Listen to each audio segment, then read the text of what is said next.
Hello, fellow Rotarians. I'm Cedric Hill, and it's my distinct honor to serve as your club's president for the Rotary year 2022-2023. As we move into the next year with the challenges our world faces, I'd like to call us to be a club of even more action, impacting our community, nation, and world with the same fierceness and intention Rotary has always exhibited. Thank you for your service to Rotary. This is our home club. To the community and world that we face, let's together imagine Rotary.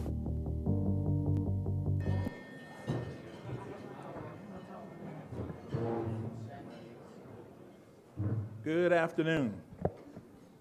Welcome to our October 5th Rotary Club of Columbus meeting. I call the meeting to order. Would you join me with the Pledge of Allegiance to our flag? I pledge allegiance to the flag of the United States of America and to the republic for which it stands, one nation, under God, indivisible, with liberty and justice for all. I'd like to call on this point Ms. Grace that she would come and give us an invocation according to her faith tradition. Thank you, President Cedric. A few weeks ago, I gave the invocation at the North Columbus Rotary Club, and the speaker that day was from Uptown Columbus, and so I was inspired to write a prayer of thanksgiving for our community. And in light of our speakers today, it seemed appropriate to offer it today as well. So let us pray.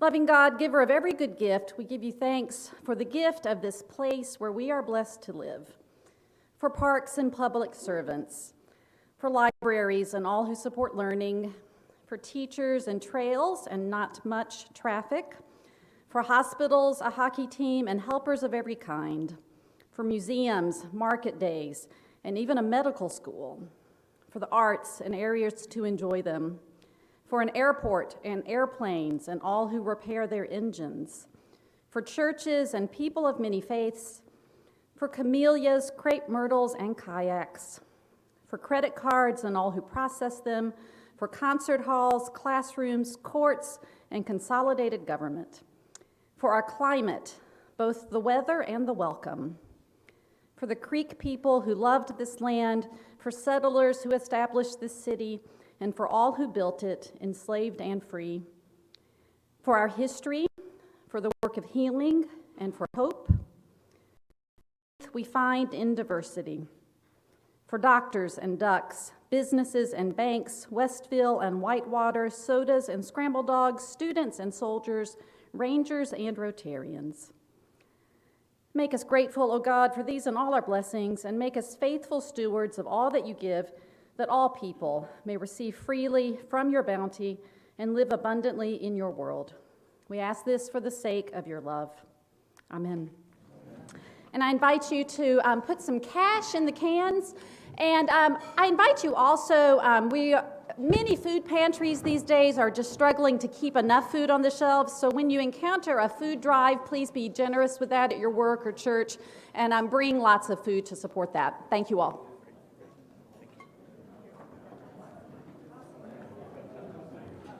Thank you so much, Ms. Grace.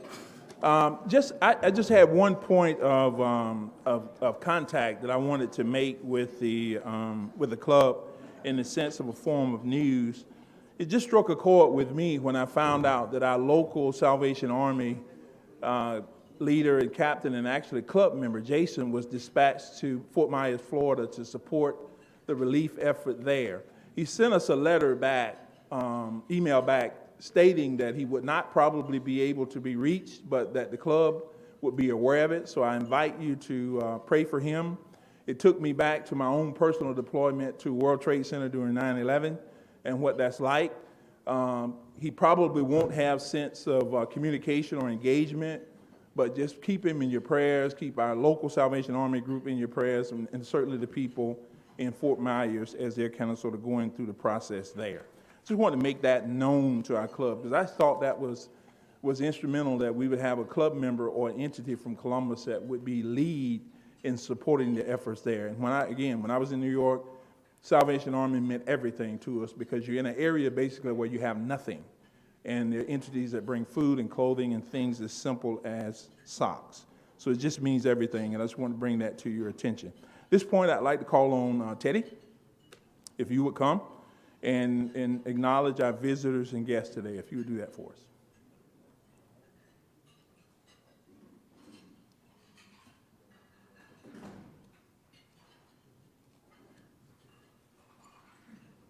Thank you. Thank you, President Cedric. Today, we have Danielle Forte, Clerk of the Superior Court, who is a guest of President Cedric. Deb Kidder has Dr. Wanda Ebright, Dean of the College of the Arts at CSU. Kent Ilges has Leanne DeCesaris, Coldwell Banker, Director of Marketing. Sebastian Villa, former GRSP student, is with us today as well. Cecil Cheeves has Raymond Blair. And Adrian Chester has Ralph Hewling. If we can give all of our visitors today a warm welcome.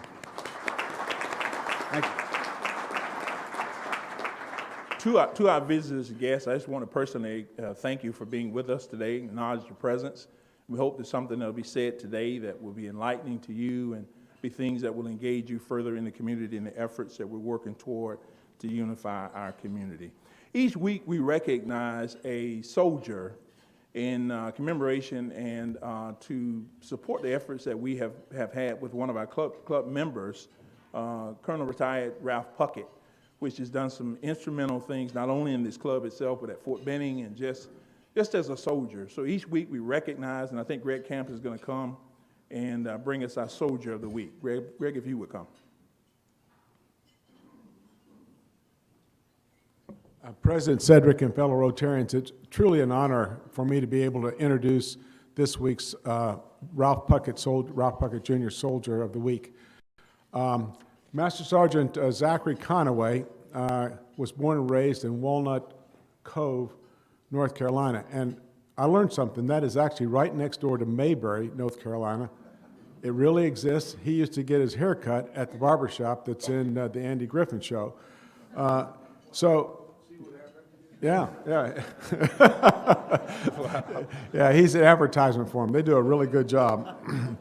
But he joined the Army in 2007 after being a scholarship baseball player at University of North Carolina, Pembroke, for 4 years. And he joined the Army and became a special operations medic. And I learned something else today. Everybody loves medics in the Army. But you have to go through a tremendous amount of extra training to be a special operations medic. So he went to the JFK Warfare School in Fort Bragg, North Carolina for an extra year to become a special operations medic, and he and Dick were talking about some of the things that they have to do that you wouldn't expect normally a medic would do. And then that led him to a long, distinguished career in the 75th Ranger Regiment. He's had every position as a special operations medic from the platoon level all the way up to the regimental level, and has, in the process of doing that, has had 11 combat deployments to Afghanistan and Iraq. He is currently the senior medical advisor to the Airborne Special Operations Brigade, to the Airborne Airborne Ranger Training Brigade out at Harmony Church. But this summer, his cohorts nominated him and elected him as a distinguished member of the 75th Ranger Regiment, which is an incredible honor. He's got all the schools that you would imagine. He's an airborne ranger. He's been to Master Breacher School. I already mentioned JFK Special Warfare School. He's had numerous awards and decorations, but the most significant to include are the Meritorious Service Medal, the Bronze Star Medal, a Joint Commendation Medal twice, a Joint Service Achievement Medal 3 times, Army Commendation Medal many times, Army Achievement Medal many times, and so forth. This is a unbelievably distinguished. I'm humbled to be able to introduce him. He met his beautiful wife, Sarah, after one of his deployments. He said he knew that she was the one for him when he tried to kiss her, and she slapped him, said, I knew that she was for me. But they patched it up, and they have 3 kids. So his son, Gabriel, he's got a daughter, Nora, and a daughter, Caroline. Master Sergeant Conaway, we are so thrilled to have you here today. We have some gifts for you.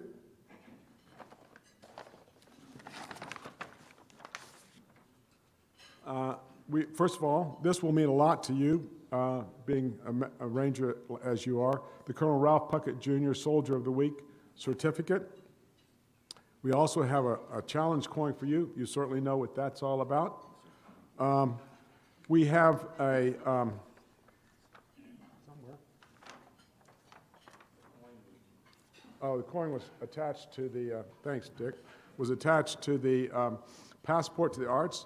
So you and Sarah have 2 free tickets to the River Center, to the Columbus Symphony Orchestra, and we have a new member that's the head of the Columbus Symphony Orchestra. The National Empty Museum, all of our new attractions, the Columbus State Theater, and the Springer Opera House. And one that will mean a lot to you is an autographed and inscribed book to you from Colonel Ralph Puckett, Words for Warriors, and trying to see if this book was given in honor of somebody, and I don't see it, but this was given to you by Colonel Ralph Puckett. Thank you so much. Please join me in a warm welcome for Master Sergeant Conway.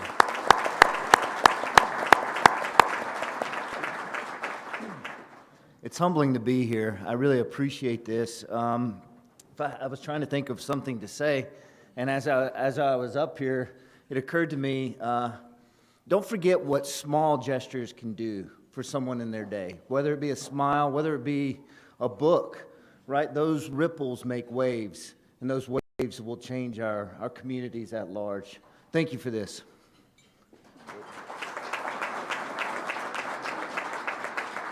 Master Sergeant Conway, we'd just like to re-welcome you and thank you for being here with us today. We ask that you would take back to comrades on Fort Benning how much we appreciate what you all do for us as a country, and we pray for you and your family as you move forward in your career. But thank you so much. Feel free to come back and join us at any point in time. Let's celebrate him again, if you would. I'd like to call on Ron at this point, if you would, come and give us news.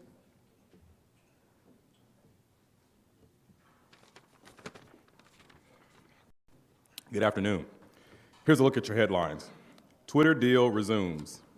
Elon Musk is ready to buy Twitter at his original offer of $44 billion after a months-long legal battle, according to a new legal filing on yesterday. The CEO of Tesla and SpaceX made the proposal in a letter to Twitter before an emergency meeting with a judge. The news comes a month after Twitter shareholders voted to approve the original deal and 2 weeks before the trial over Musk's previous attempt to terminate it. Loretta Lynn's legacy. Loretta Lynn, one of country music's pioneering solo female artists and the first to release a certified gold album, died peacefully in her home in Hurricane Mills, Tennessee yesterday. She was 90 years old. In local news, Muskogee County School District begins process of addressing zoning concerns. For over 2 decades, school zones have remained the same for many students across Muskogee County. However, the outdated boundary lines have led to many issues, including longer bus routes. But Tuesday, local school officials held a public information session about their plans to fix this issue. It's been over 25 years since Muskogee County changed its school zones, and officials say it's led to several challenges. The Dow Jones was down 30 points today at noon. Your weather forecast, sunny with a high of 84 and a low of 51. Have a great day. Thank you, Ron. It's always a great day when we have a new member to introduce and to bring into our club. So Mary Ann will come at this point and introduce our newest Rotarian. Thank you, President Cedric. I'm delighted to be here and introduce you all to Courtney Huffman. Courtney moved to Columbus in June to become the new executive director of the Columbus Symphony Orchestra. And she is a native of Georgia, but has spent the past 25 years in Colorado, so she's excited, she tells me, to be back.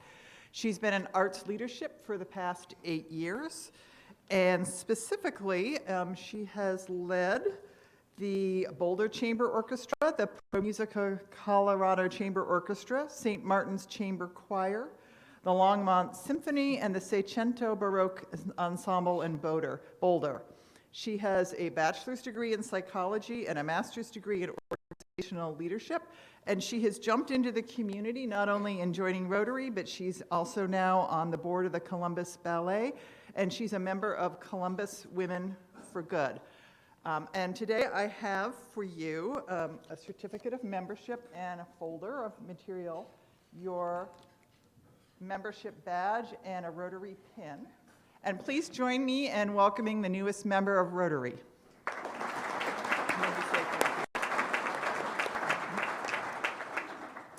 Thank you so much for having me and letting me be part of Rotary. I'm really excited to get to know everyone.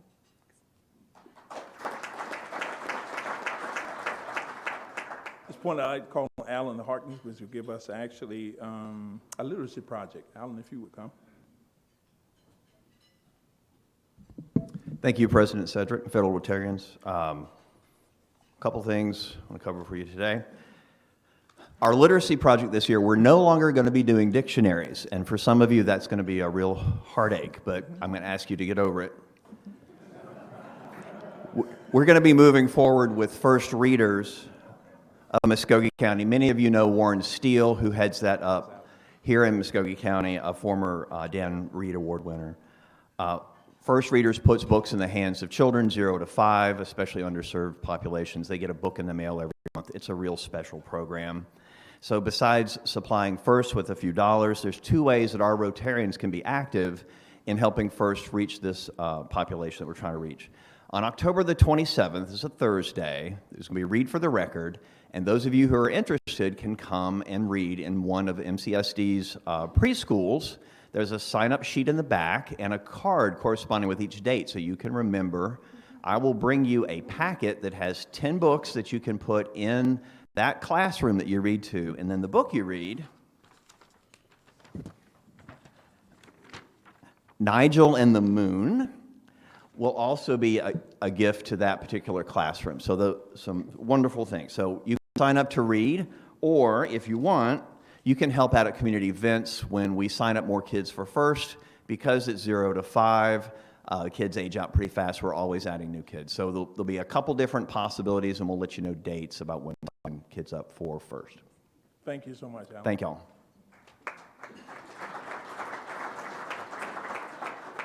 As we all know, it's football season. So at football season, we've got a project that we hold dear and near, and we're going to call Gene to bring us the latest update on Rotary football.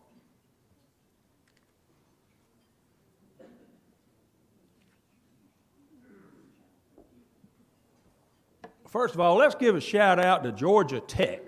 Now, Georgia Tech just got a brand new coach, an interim head coach, and he won this week, beating a number 24 ranked team. So, and his name is Brent Key. So, Georgia Tech, congratulations. We're looking for big things out of you. Next thing we got to mention is Bates College. There's our Bates man right there. Well, Bates is continuing this year with their perfect season. They're 0-3, and but it's looking good though, isn't it, Dick? Just looking good. And anyway, Dick, you won our door prize this week, so.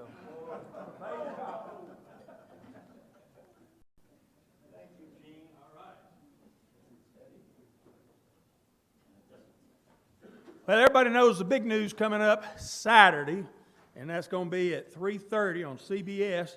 And 5-0 Georgia going to be playing 3-2 Auburn. Now, we were going to bring some people up here, and I said, there's no point to get everybody all riled up about it. We're just going to let them play the game and see how it goes. But that's going to be a pretty good game. Matter of fact, I watched a little bit of that Auburn game and with LSU, and they look pretty good. So, and Georgia's been real sluggish here for the last 2 games. So, this is going to be an interesting deal. As far as the Rotary Foundation, in 5th place we have South Carolina with 178 points. We have Davison with 180. Got Alabama with 187. Tennessee with 194.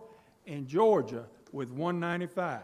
So we appreciate everybody playing Rotary football. We still have some sign-up sheets in the back, and we're about halfway through. So the cupcake games are over. We're getting down to the meat of the season. So sign up, and thank everybody for playing Rotary football.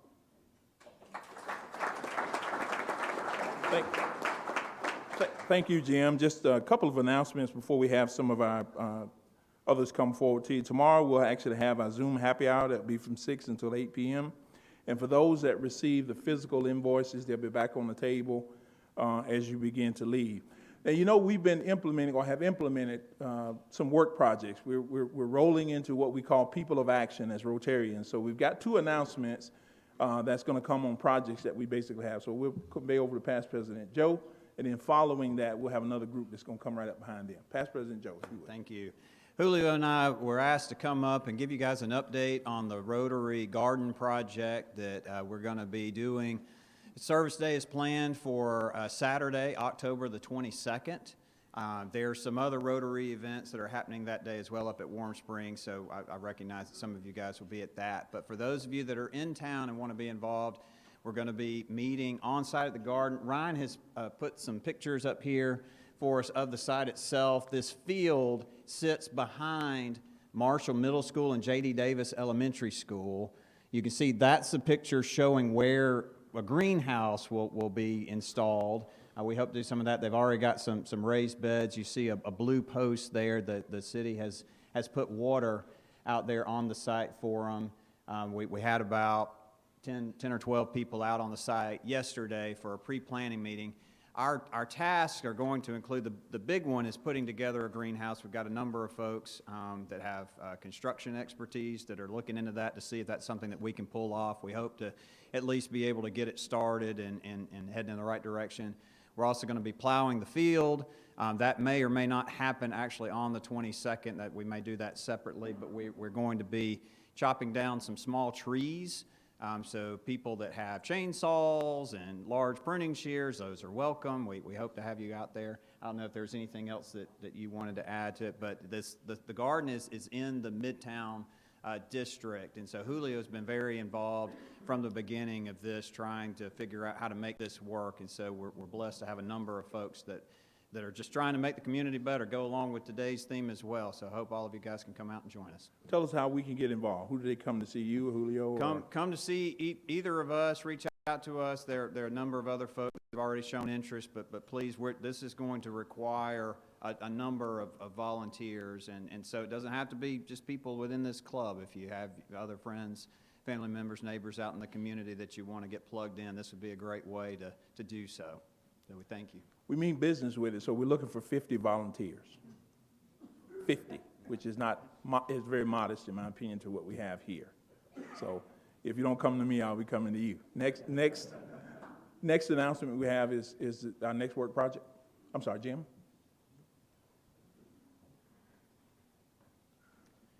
Thank you, President Cedric, fellow Rotarians. I have an update on the Habitat for Humanity project. So our project is seeking to build affordable housing for 3 deserving families on Rockbridge Drive. We currently have 12 Rotarians and their guests signed up to help with the project at the moment, looking for 50, as President Cedric pointed out. If you are signed up, could you please stand up? I know you're in here. There you go. We're going to do this every week, and there's going to be more and more. In fact, for those of you standing next week, we're going to have you come up, okay? And our goal is to actually have like 50 people up here and to show us as a club of action. So we do need even more people standing up and coming up. So please stand with us in the battle to help the less fortunate, and thank you for those of you that are already signed up. So the question is, how do you get signed up? How can we be people of action? Well, the Rotary office has emailed you guys a link. If you have a really big inbox like mine, you can just search Rotary and Habitat in your inbox, and you'll find that email, and there's a link. You click it. It shows you a cool little calendar. You pick your day and go to town. But for those of you that don't want to do that or want to be even more people of action, Louise on our team, waving in the back there, she has brought her laptop, and she has the website up right now. You don't have to read a thing. You just walk back there after the meeting and talk to Louise. Wave again. And Louise will take care of you. If you can't today, definitely find any of us, any of those people that stood up, any of us on the project committee, and we'll definitely talk to you about it again next week as well. You can go online and see the specifics, but generally it's most Fridays and most Saturdays. We can pick other days if you have a schedule conflict, so don't let your schedule stop you. You don't need to bring tools or special skills. You don't need to be a master carpenter. We just need you to help out. help these deserving families put a roof over their heads. So imagine driving by a house and pointing, to your grandkids or kids and saying, I helped build that house. How awesome would that feel? So thank you very much for your time, and have a good meeting. Thank you. Thank you guys for your leadership in that. Again, I can't ask enough that we support these efforts and others that will come our way. What I'd like to do is thank our address, our head table. We want to thank so much Grace for bringing our invocation. And prior to Rodney Close introducing our program, we have a video that we want to show. And then following the video, Rodney will actually introduce our program for today. So we have that video, please. Let's show that. Columbus 2025 is a broad collaboration across our area between business, nonprofit, government, and citizens to strengthen our community. The Columbus region is an amazing place to live, work, visit, and play. And for far too long, we've been Georgia's best kept secret. Now, we're telling our story, marketing our assets, and increasing our brand awareness to attract jobs, talent, and investment. In alignment with our community partners, our key goals will increase our competitiveness and position Columbus to take a big step forward. Like never before, our region has come together to increase prosperity, reduce poverty, and improve our quality of life by focusing on jobs, talent, and place. We're home to some big names in business: Aflac, Synovus, TSYS, W.C. Bradley, and Pratt & Whitney. Our targeted economic development efforts will position us for what's next as we drive innovation and support businesses and startups to grow jobs and capital investment.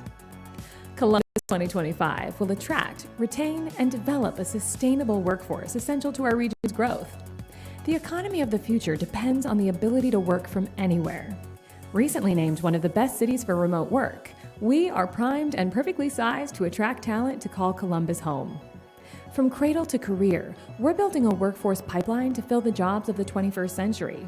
Cultivating talent and focusing on education, we will combat generational poverty, increase our education attainment, and grow our population.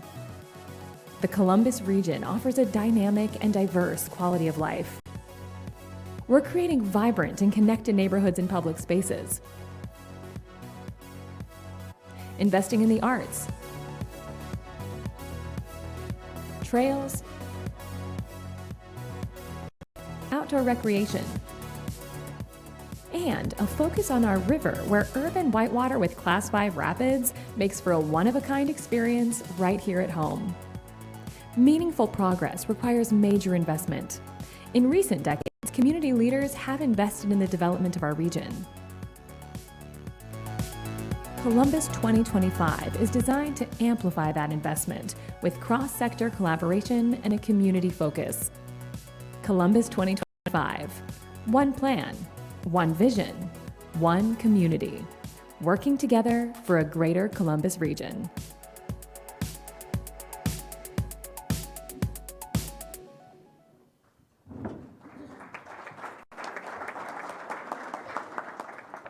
Good afternoon, fellow Rotarians and guests. Thanks to Betsy, I have something I can read better now. I always have an extra pair of glasses. Well, I appreciate it. Thank you.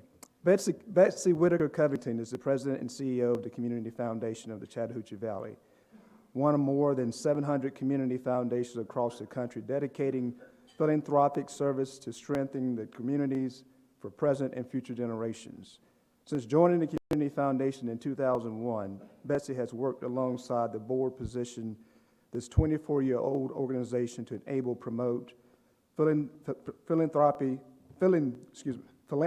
that inspires facilities and fosters vibrant, engaged Chattahoochee Valley. Under the leadership, the organization has grown from $7 million in assets to over $280 million along the way.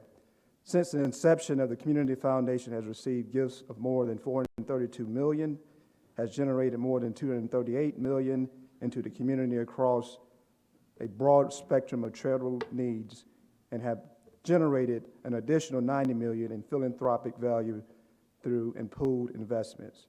Previously, Betsy served for 10 years as a director of development for the Columbus Museum, where she was responsible for the museum's efforts of fundraising, membership, audience development.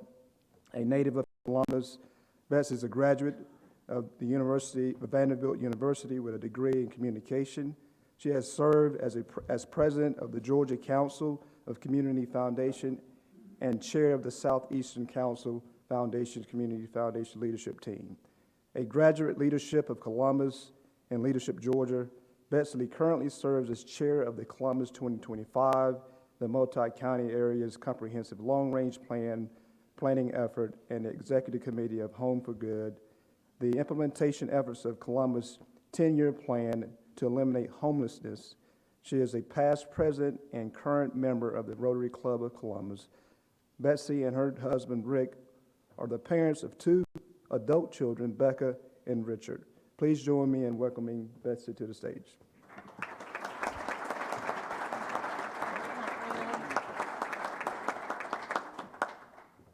Thank you so much. Rodney, y'all, I'm so glad to be here today. And President Cedric, and your prayer absolutely gave me chills. I need a copy of that. That was lovely.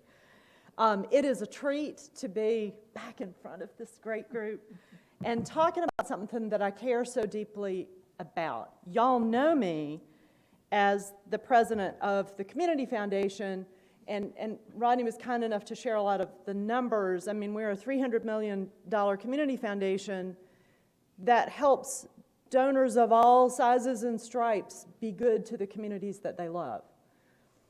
And with a business in philanthropy, you might well ask, what in the world am I doing chairing something like Columbus 2025?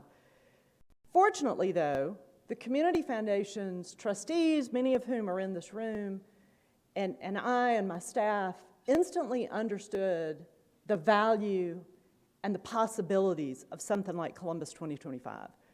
We are not a foundation that was started by one person or one family. We are a public charity that serves a broad constituency. We believe that when we work together, we go farther, faster, which is what Columbus 2025 is all about. So my goal today is to introduce you to this effort, if it's not something that you know of already, although I will tell you as I look around, I see a lot of faces of people who've been involved in this very deeply in the last couple of years, so I hope I make you proud. But for those for whom it's new, I want you to think about how you might find a place in this work, even if it's as an encourager or someone who brings new ideas to some of these action areas. There is room in this plan for everybody. And this plan won't end in 2025. It'll be Columbus 2030, Columbus 35. This is the new way that we think about collaboration in our community. So with that, we have a number of slides today, many of which will have type too small for you to read, which is something I thought I would never have to say in front of this group. But I know the screen is small for a lot of you.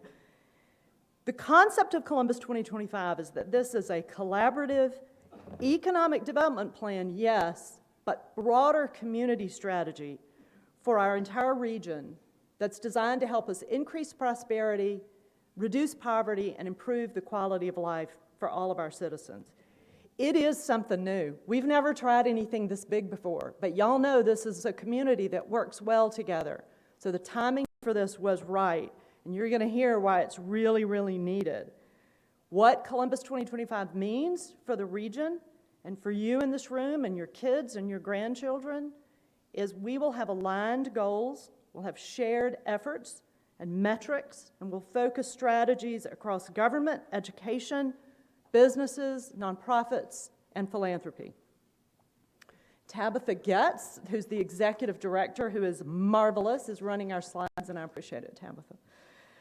So you see here a little bit of the leadership of Columbus 2025, and you'll recognize a lot of these faces, but I'm going to guess that for each of you, there's 1 or 2 people you don't recognize, and that's by design.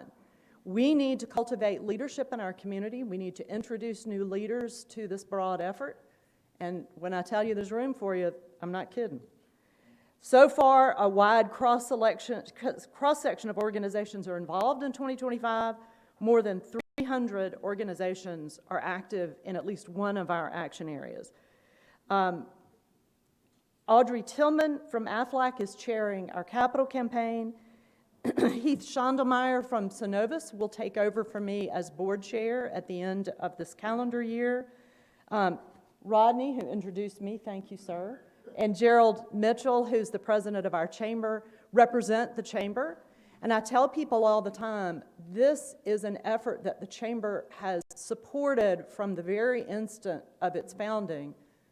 But I don't want you to think of it as a chamber project. This is all of our projects. We are very lucky to have the chamber's support and involvement. And part of our work is about making them able to go farther, faster. So Tabitha, share this next slide, and I want to read through some of these numbers quite quickly.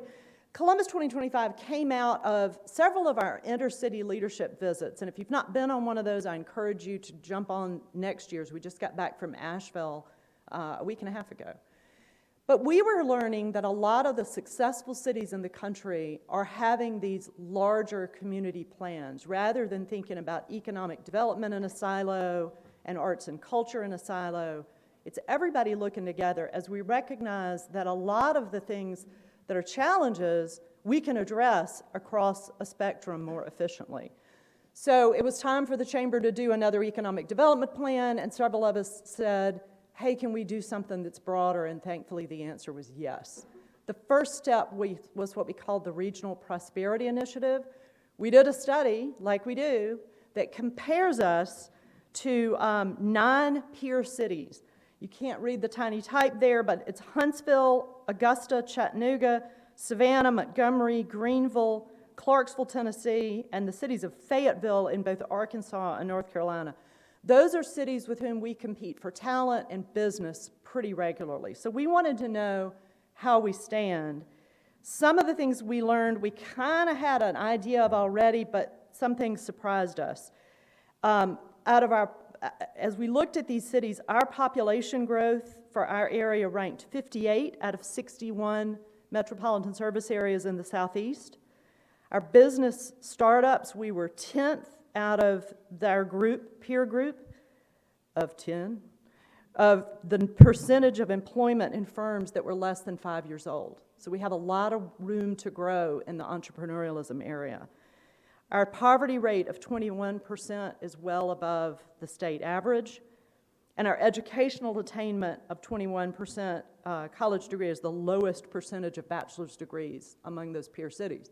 Y'all, some of these numbers weren't fun to see, but the question becomes, what do we do about it? We know that our projected population growth right now is flat, and these other cities are projected to grow at a rate of about 4% a year.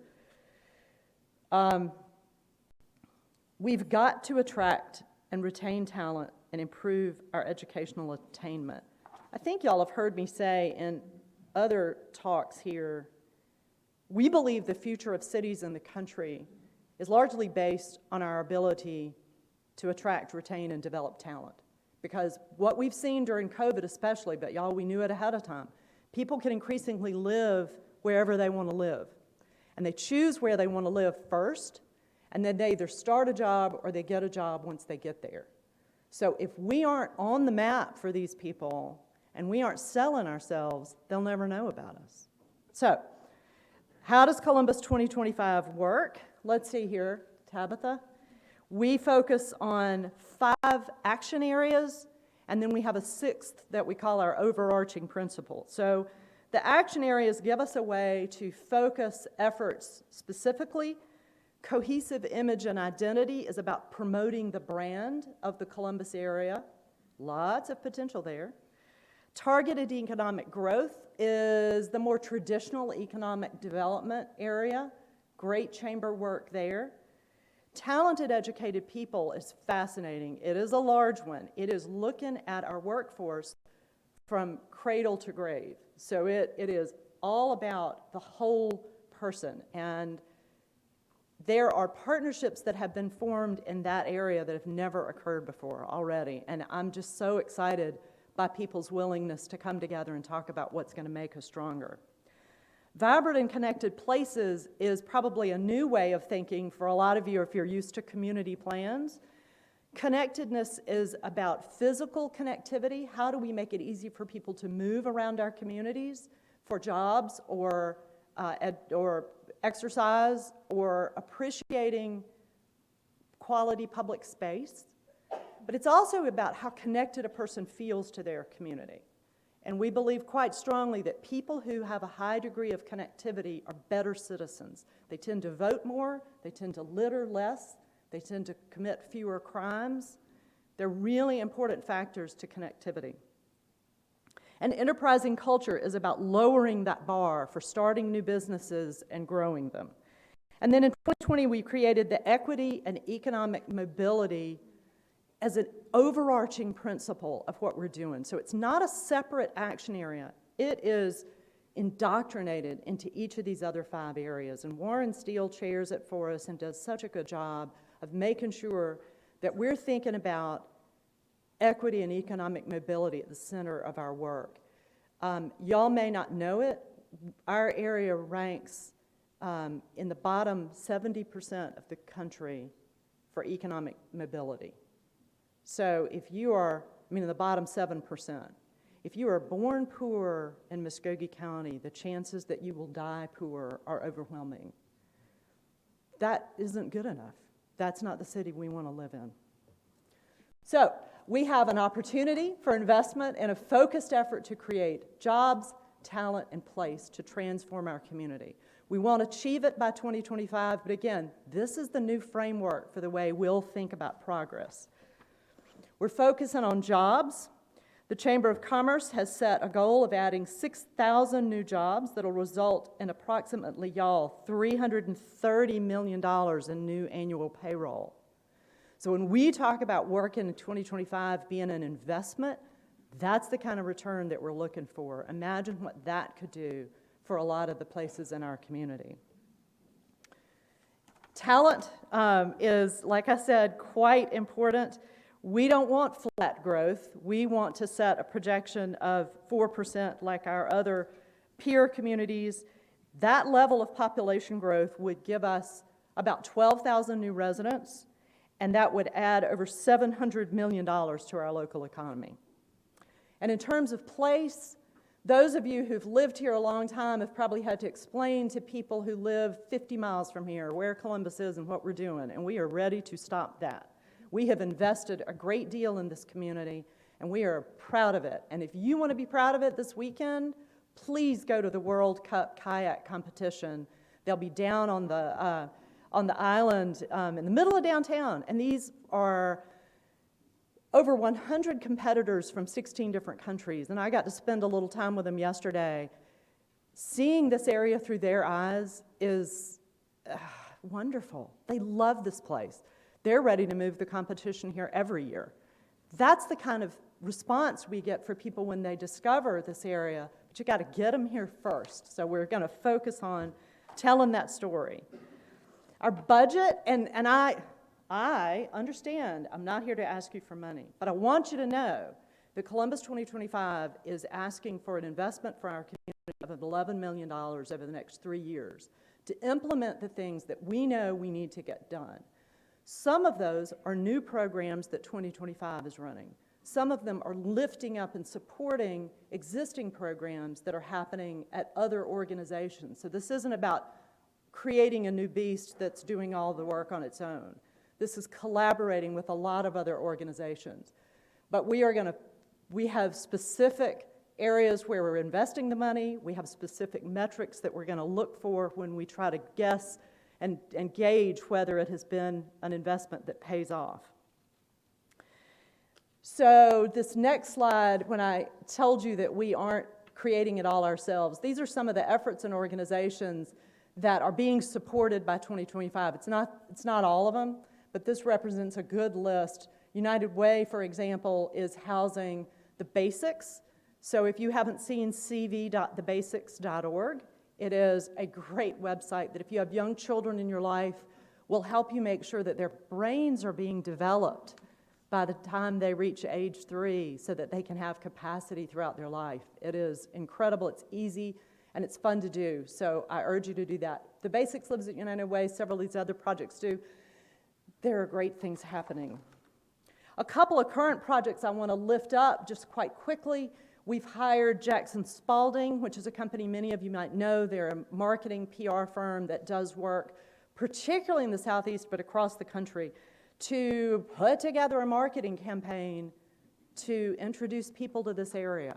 We are so marvelously surprised by what they are bringing to us, and we're having a look at the We Do Amazing brand and maybe doing a little tweaking there. We've done a comparative analysis so far of specific 4 competitor cities, Huntsville, Chattanooga, Augusta, and Greenville, and we want to see Columbus in some of these major magazines and on the list of the top 10 cities for people to live. Targeted economic growth, I'm going to lift up this cool company, if you haven't heard of it, AFB International, and you know since they have a dog, I love them already, but it is about palliative pet food, making pet food taste good, which I think is important. My dogs don't care. I think they would eat anything. But picky eaters exist. And AFB is here thanks to the great efforts of our Chamber of Commerce. It is going to add $79 million in a new facility and bring an additional 100 jobs to the Columbus region over the next 5 years. You have seen, I hope, this mural project on the front of the A.J. McClung YMCA, and if you've not, please drive down Martin Luther King Jr. Boulevard when you leave here and see it. It is part of our Vibrant and Connected Places work. It was unveiled in June, and we're now in the process of adding 5 new murals to the region in a project called Painted Spaces. So got over 35 submissions from local artists, art students, and creative people. So stay tuned. But really, in the next several months, you're going to be seeing a lot more murals and color and better public space to attract people and make them proud of where they live. And enterprising culture, so proud of Startup Columbus and Ben McMinn, who's a member of this club. Everything they're doing for entrepreneurs, from their pitch competition called Biz Pitch, is beginning to really pay off. They have 43 graduates so far and 23 incubated businesses just in 2022. So I hope that you've heard something today that excites you. This is big, y'all. I mean, it feels daunting a lot of days, quite honestly, but I so believe that this is the future of the way we work together. And I welcome your questions, maybe not today because I see my time, but you know how to find me. Tabitha Getz is fabulous and can answer them for you. And I'll just ask for a quick show of hands for all of you who are involved in 2025 and its action areas and committees. There are a lot of you in this room. Thank you for that work. Please continue it, and let's do great things to make sure our community stays on the right path. Thanks. Tell us about You have on your tables just a quick rack card that focuses on jobs, talent, place. You have the action areas on the back, and you have the website, so you can check it out. There's a community scorecard there that'll be updated as we have new metrics to add. Thank you, sir. Thank you. Let's give Betsy a hand again. I think they'll be around for a few minutes if there are questions. Tabitha, if you don't mind, wave your hand, stand up where we can see you so folks will know who you are. Great. They'll be able to answer questions that you have, and please take this with you. Thank you so much for your presentation today. And as a token of our appreciation from the club, we will put a children's book in the Chattahoochee Valley Library inscribed with your name on it. So thank you again. Let's give her a hand again for that enlightening information. I'd like to re-welcome our Master Sergeant Connery for being with us today. Just thank you again for being with us. Remind you that our program that we saw today will actually be both on our Facebook page and our YouTube page. And next week's program will actually be William Rollins, and I think we saw something recently in the news, but it'll be referencing the stocking strangler. So that'll be a very interesting, enlightening information of the latest information relative to that. So we wouldn't want to miss that. At this point, I'd like to call Grace back up because each week we want to do a reminder to us as Rotarians who we are and what we stand for. So stand with me if you would. Let's recite together the four-way test. Of the things we think, say, or do, first, is it the truth? Second, is it fair to all concerned? Third, will it build goodwill and better friendships? And fourth, will it be beneficial to all concerned? Thank you. Again, thank you all for being here. If there's no further business, we stand adjourned. We're going to stay for a picture.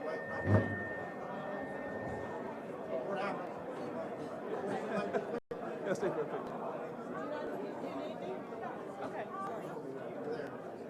We,